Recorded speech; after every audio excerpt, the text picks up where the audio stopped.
교수님, 이번 주에 윤석열 총장 이야기 또 하신다고요? 지난주에 우리가 이제 이걸 윤석열 찍어가지고 대박이 났잖아요. 아니 그런데 윤석열이 전화를 안 하네? 서론에서도 하고 진짜 전화만 하면 도울 거라 했는데 전화번호를 모르나? 041 550에 윤 총장님 전화 좀 하세요. 전화 좀. 계속 지금 윤석열 전 총장 얘기하는데 대통령이 될 것 같아요? 지금으로서는 우리나라를 구할 사람이 윤석열밖에 없고 현자잖아요. 현자. 천기 누설을 하자면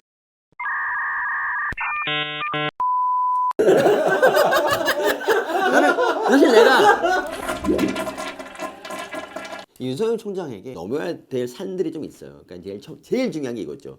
누구랑 같이 이제 나갈 것이냐. 국힘회가 이제 입당해서 같이 가는 방법이 있고, 그리고 제3지대로 그냥 독자적인 그런 걸로 이제 하는 게 있는데, 근데 이제 둘 다 뭐 장단점이 있어요. 우리나라에서는 이 제3지대 있잖아요. 이 3지대로 당선된 사람이 하나도 없어요. 그런데 이것도 국힘에 가는 것도 또 문제가 있어요. 우리나라 이제 그 정서상 보수 정당은 절대 안 된다. 이렇게 생각하는 중도층이 되게 많단 말이에요. 그러니까 이 국힘에 딱 입당하는 순간 이 확장성이 없어져 버려요. 확장성이. 예전에 그 이해창 총재라고 혹시 기억나요? 그분이 이제 김영삼 대통령 밑에서 총리를 했는데 총리니까 자기 총리 권한을 행사하겠다고 막 이제 독자적으로 막 했다가 대통령의 미움을 사서 이제 싸운 적이 있었거든요.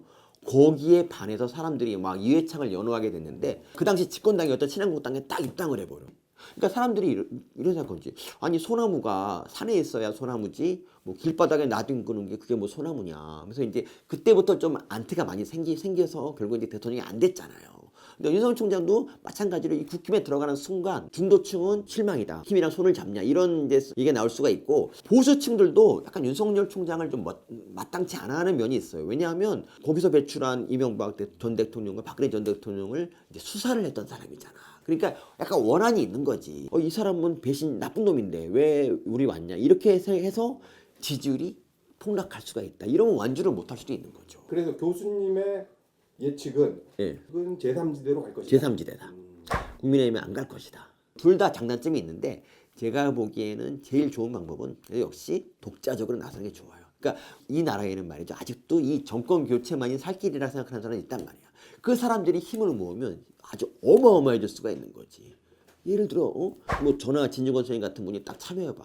셋만 가지고도 이미 끝난 거야. 이미 저만큼 앞서가게 되는 거야. 서민의 현자 타임. 기존 정당에 물들지 않았으면 하는 마음이신 거네요. 아니, 그러니까 그 기존 정당에 있던 사람들 중에서도 괜찮은 사람이 있을 수 있잖아요. 예를 들면 박용진 의원 같은 경우는 되게 괜찮은 사람이고, 뭐 조홍천 의원도 괜찮은 사람이고, 근데 윤석열 총장이 이제 나서고 당을 하나 이제 거의 만든다. 그러면 그 조홍천, 박용진 온다. 그리고 금태섭 온다. 이것도 예언이십니까? 이거 예언이지. 이거는 예언이자 거의 확신이야. 거기에 진중권, 책사 진중권. 야, 이거 뭐 환상의 조합 아니야 이거? 그렇다면 교수님은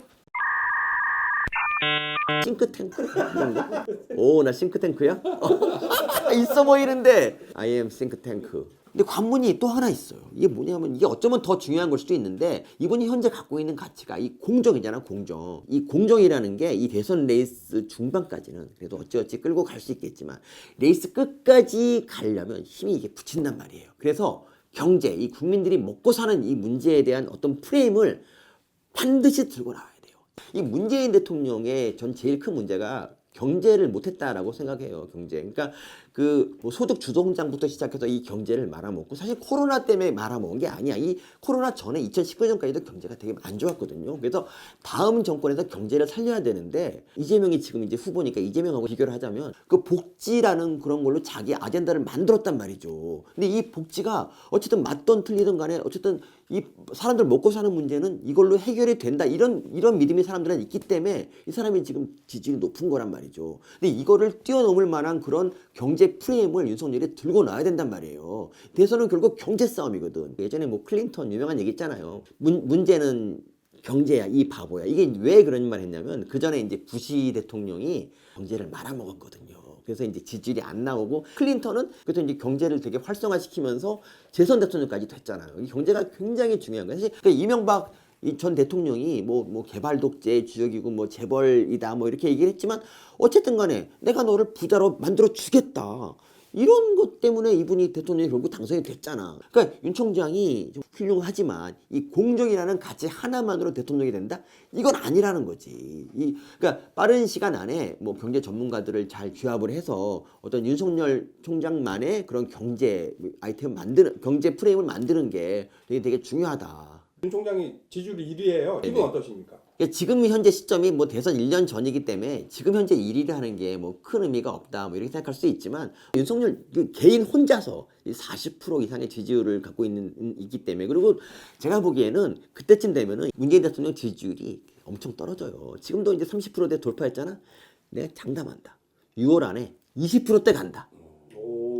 이 문재인 정권의 최대 문제가 원칙이 무너졌다는 거예요. 이 원칙을 가지고 뭐 다른 사람을 적폐로 몰아서 이제 감옥에 가두고, 근데 그 원칙이 자기한테 적용되면 그 원칙을 바꿔버리잖아. 이게 바로 원칙이 없는 자들이 하는 짓인데 윤 총장이 얼마나 원칙주의자냐면, 그러니까 사법연수원 당시에 이제 동기들끼리 이제 식사를 했어요. 이제 거기서 이제 먹은 대로 돈을 얼마씩 내고 막 그러는데 그런 사람 있잖아. 이제 돈이 현금이 없어서.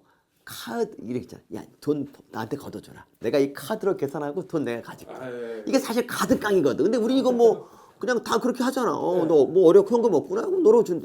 윤석열이 이거 카드 깡이라 이게 안 된다고 했어. 이 정도로 원칙이 있는 사람이기 때문에 바로 이게 윤석열이 대통령 되는 이유라는 말이죠. 그리고 이분 워딩을 보면은 이 국민이라는 단어가 굉장히 많이 나오더라고. 그러니까 검찰총장을 취임할 때 첫 단어가 모든 권력은 국민으로부터 나온다 이거예요.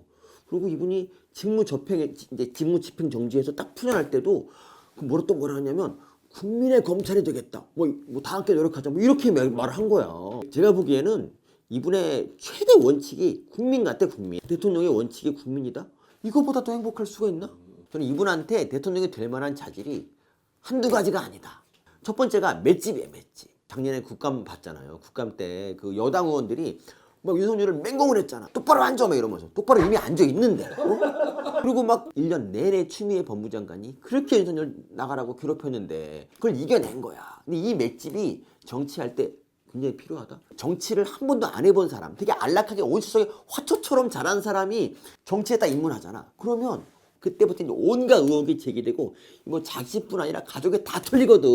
아, 그러면 이제 내가 이렇게까지 해야 되는 생각이 들어갖고 이제 거기 중간에 포기하게 된단 말이지. 그러니까 예전에 그 기억나죠? 고건, 뭐 조순, 그 반기문 다 그렇게 낙마했어요. 뚝심 있게 밀고 나가는 거야말로 바로 이 맷집이 필요한데 윤석열한테는 이 맷집이 있잖아. 근데 이거 사람들이 잘 모르는 건데, 그러니까 현자니까 하는 말이지만 그 윤석열이 대단한 정치 감각을 보인 적이 있어요. 경제 외교를 모른다. 그냥 비난을 했어요. 그랬더니 어설프게 아는 게 더 문제다. 모르면 모른다고 인정하는 게 더 필요하다. 굉장히 명료하게 이 문제 핵심을 딱 드러내 버리잖아요.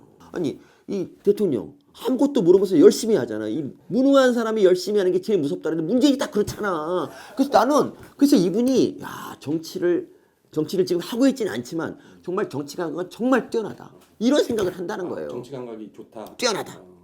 그럼 단점은 없네요? 아, 이게 있죠. 사실 우리나라 한국 정치에 유머가 너무 부족하고 윤석열 총장도 웃긴 적이 없어. 근데 제가 한 2시간만 만져주면